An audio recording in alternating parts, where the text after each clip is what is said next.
San Francisco കടലിടുക്കിലെ ലോകം കണ്ടിട്ടുള്ളതിൽ വെച്ച് ഏറ്റവും സുരക്ഷിതമായ നരകവാതിൽ എന്ന് വിളിക്കപ്പെടുന്ന ആൽക്കട്രാസ് ജയിലിന്റെ മതിലുകൾക്കുള്ളിൽ നിന്ന് 3 തടവുകാർ രക്ഷപ്പെട്ടിരിക്കുന്നു.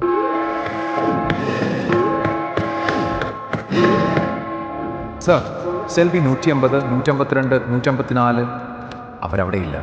അവർ ഉറങ്ങുകയാണെന്നാണ് ഞങ്ങൾ കരുതിയത്. പക്ഷെ അത് വെറും ഡമ്മികളാണ്. വളരെ വലിയൊരു ഞെട്ടലോടുകൂടിയായിരുന്നു ഉദ്യോഗസ്ഥർ ആ വാർത്തയറിഞ്ഞത്. FBI തോറ്റയിടം, സമുദ്രം തോറ്റയിടം. ഇത് John Anglin, Clarence Anglin, Frank Morris എന്നിവരുടെ മാസങ്ങൾ നീണ്ട മാസ്റ്റർ പ്ലാനിന്റെ കഥയാണ്. ചരിത്രത്തിലെ തന്നെ ഏറ്റവും വലിയ ജയിൽ ചാട്ടത്തിന്റെ കഥ. The escape from ആൽക്കട്രാസ്.